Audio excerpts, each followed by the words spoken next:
TikTok is barely 6 years old and it's already competing with the big boys.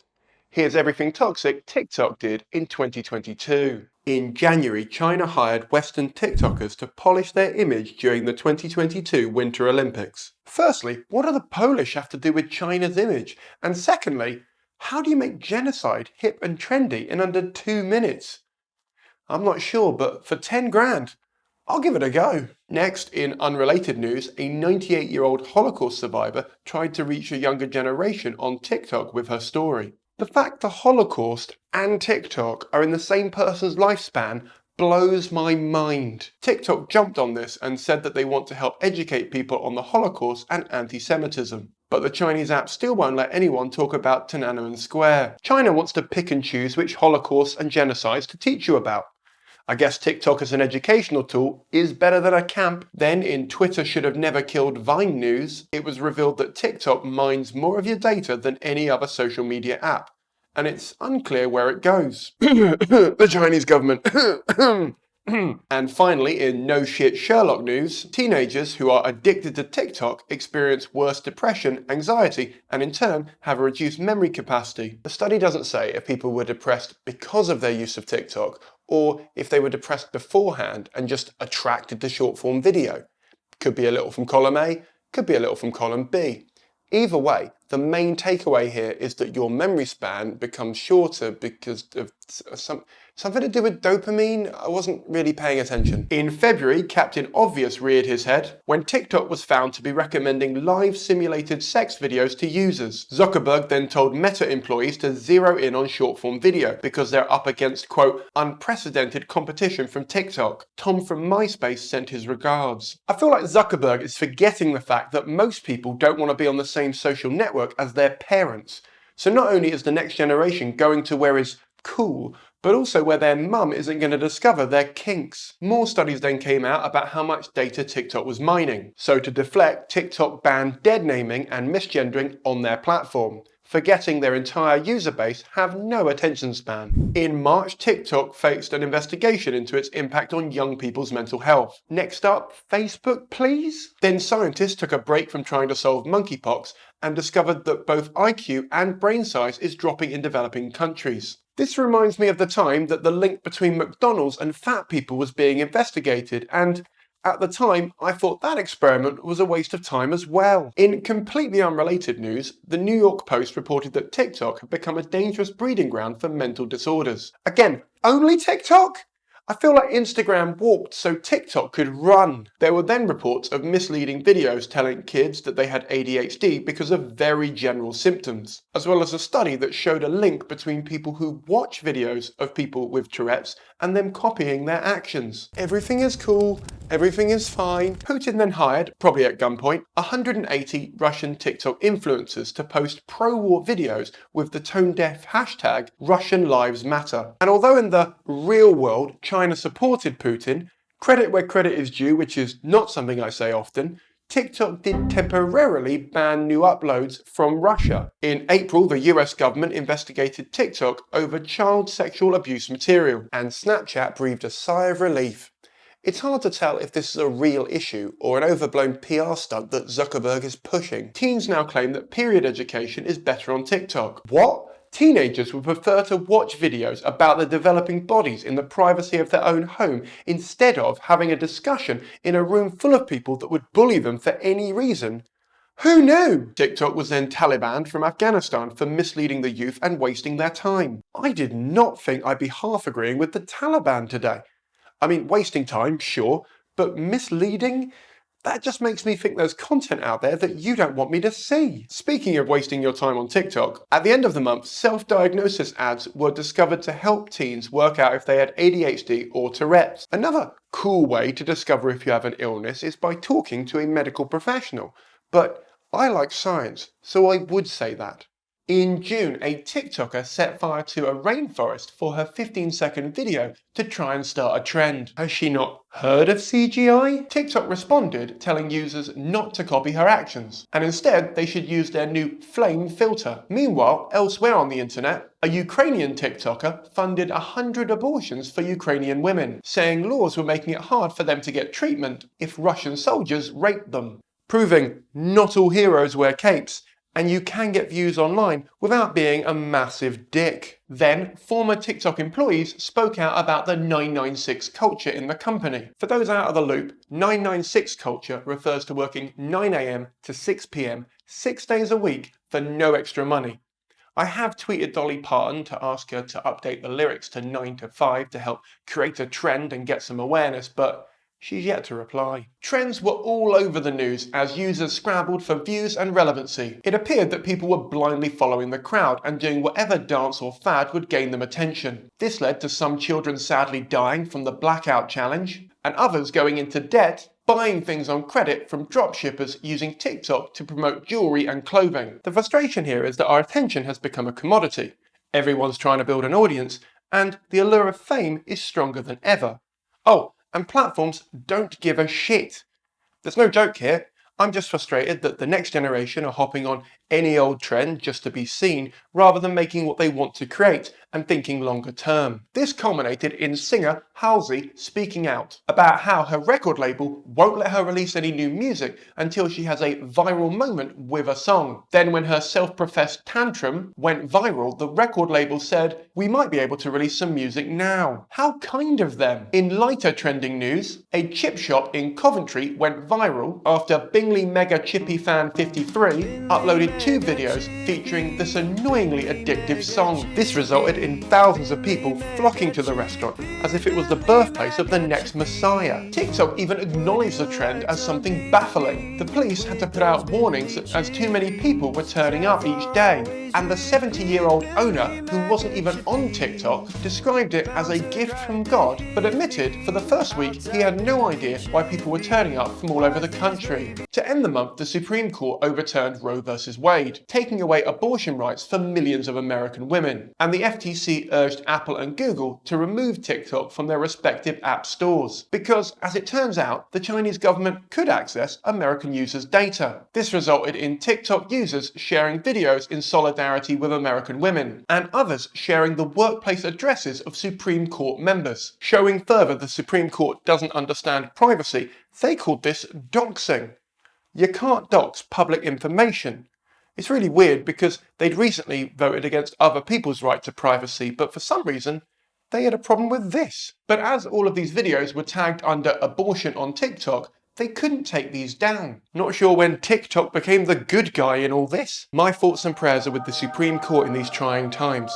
It must just be God's will, for in the Bible, the baby Jesus said, "If you vote to restrict other people's privacy, may yours get fucked over as well." In July, we learned that half of Gen Z were using TikTok and Instagram as their search engine of choice over Google. According to Google, I fucking called it, and 2 months before this article went live, TikTok is a more trusted search engine for Gen Z than Google. If you'd like to watch my full video on this, it's linked below. Partly because who doesn't want to learn Excel while a woman dances for you at the same time? But also, at least at the time of writing, their search results haven't been bought and sold more times than every politician ever. The FCC said that TikTok is an unacceptable security risk and that it should be removed from the App Store. If you listen very closely, you can hear Vine emerging from the grave to save us. Interestingly, the article says they aren't doing anything illegal, meaning that most other social networks are doing more or less the same things. So maybe now it's time for a digital bill of rights? Hashtag just saying. It was then reported that TikTokers are getting criminally low payouts from the creator fund, which is causing some creators to quit and others to burn out their mental health due to the relentless drive to constantly create content. BuzzFeed has offered 8 dance trends to help you get over it.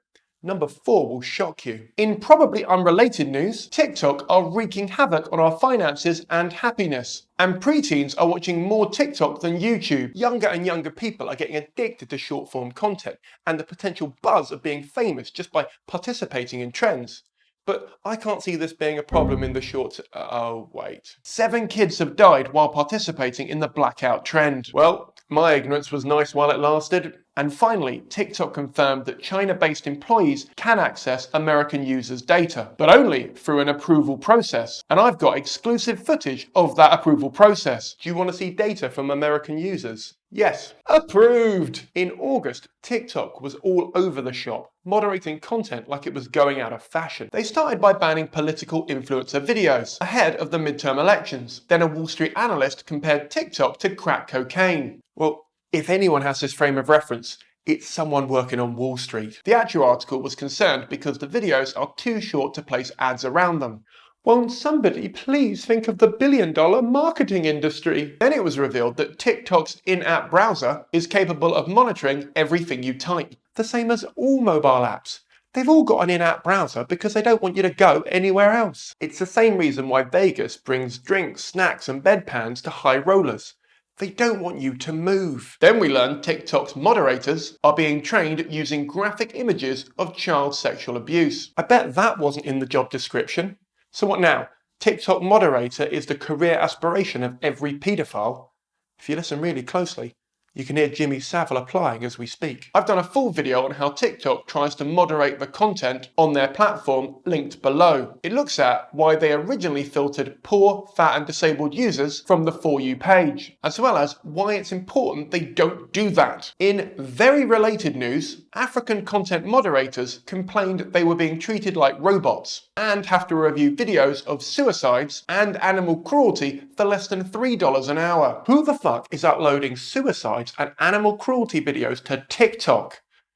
Hang on, is Logan Paul on TikTok? And finally, a Taiwanese boy claimed he got blocked from TikTok for calling the head of the Chinese Communist Party, Xi Jinping, a fatty. So we've learned child porn, dog fights, and fat-shaming Xi Jinping is off limits. Interestingly, only 2 of the 3 of those are stated in their terms of service. Guess in the comments below which one they've missed out. This showed UK Parliament that the Chinese government has a major controlling stake in the app, so they shut down their account, meaning we're going to miss out on low-budget propaganda like this. I think we'll survive. In September, we discovered that Gen Z has continued to use TikTok as their search engine of choice, but 1 in 5 results contains misinformation. It's almost like there's a difference between content moderation and censorship. And it's just as bad when they're sat on the For You page, with misinformation on everything, from COVID-19 to school shootings, clogging up their algorithm. To combat this, TikTok verified US political figures' accounts and put a ban on campaign fundraising videos. I guess it's better late than pregnant. And finally, TikTok refused to stop sending US data to China, partly because Chinese state laws dictate they have to give over any and all data the government asks them for, but they did say that they will answer any questions about data that has been requested, which is a bit like saying, I'm not going to tell you which gun I've given to the monkey, but I will tell you approximately where he's hiding. Fun fact, surveillance capitalism apps only work if people download them. For now. In October, TikTok increased the length of video descriptions from 300 to 2,200 characters. This is their latest attempt to become more of a search engine, and frankly, Google should be shitting themselves. Think of it as going from a one-man student play at the Edinburgh Fringe to EastEnders. Not content with taking a bite out of the world's largest search engine, TikTok turned its attention to Amazon. TikTok has plans for fulfillment centers and job openings right now for staff to help out the TikTok shops. So firstly, can we stop calling them fulfillment centers when we all know that buying stuff long term doesn't bring you happiness? And also, they're warehouses! Now, many people are comparing this to Instagram stores and saying that because Instagram shops aren't doing well, TikTok shops will flop in the long term. I don't know. But what I do know is I want as many viable competitors as possible to Amazon because obvious reasons. At the moment, Amazon's main competitor is Shopify, who offer a place for people to sell stuff, but don't actually manufacture or sell any products themselves. I've got a full video on why I think Shopify could be Amazon long term. Linked below. Ultimately, people buy from people, which is why every brand wants to be a person, and oddly enough, every person wants to build up their own personal brand. I think TikTok is leading to a lot of parasocial relationships, which lead to trust, which lead to sales. So I do think they have a decent chance here. The one issue I have with this is if TikTok shops compete on price, because Amazon has deeper pockets than anyone else. And if you compete on price, you're on their turf. And historically, they will win, because they don't have to make a profit until you're out of the market. Then TikTok denied that it could be used to track US citizens. Wink wink, nudge nudge. Look, if the McDonald's app can do it, TikTok can do it. In unrelated news, TikTok's parent company, ByteDance, planned to use TikTok to monitor the physical locations of specific American citizens. TikTok then raised the age requirements to go live and introduced adult-only streams, meaning that children now have to lie about their age younger than ever before. This bar is so low it could be used in a Limbo Championship final. In November, despite banning political ads last month in the lead up to the midterm elections, TikTok still managed to spread election misinformation because, fun fact, you don't have to buy an advert for your misinformation to go viral. Then research claimed that TikTok was suppressing the Get Out and Vote efforts. The social media app owned by a Chinese company is suppressing videos about 3 elections. I did not have that on my bingo card. Then the UK said it might fine TikTok $29 million. $29 million is not a fine, it is a slap on the wrist. And finally, in probably unrelated news, TikTok is perpetuating a toxic diet culture among teens and young adults. In December, the chairman of the Senate Intelligence Committee, Mike Warner, said parents should be very concerned about TikTok because it's a broadcasting network for the Chinese Communist Party. His words, not mine. And TikTok is a massive collector of information, including your keystrokes. It's interesting that the US government has such an issue with TikTok, but they didn't have the same response when Snowden revealed what Xkey, Mystic and Prism did for them. Funny. Not funny, haha. Funny, weird. And as Meta, Twitter and Amazon all fired staff, TikTok announced it wanted to double its workforce. So now the Chinese data mining company can snap up all the best tech talent and they can negotiate lower salaries because thousands of them are competing for the same job. The big trend of the month was teenagers killing badgers for TikTok clout. Roger has asked for people to respect his privacy at this difficult time. And finally, to end the year, some good news for once. A TikToker raised $186,000 for an 81-year-old woman so she could pay off her mortgage and finally retire, making her the first and only person to make enough money off TikTok to retire. As happy as this article made me, it also made me quite depressed that it's even a thing. I mean, call me a lefty socialist commie wanker in the comments if you have to, but I don't think retirement should be a luxury, particularly one you have to crowdfund. But don't celebrate too soon. He was suspended for raising this money, which just goes to show no good deed goes unpunished. Thank you so much for watching, I really appreciate it. This video is part of a series. The other videos are Everything Toxic, Amazon, Google, Twitter and Facebook did. All of those are linked below. Godspeed, I'll see you all next week.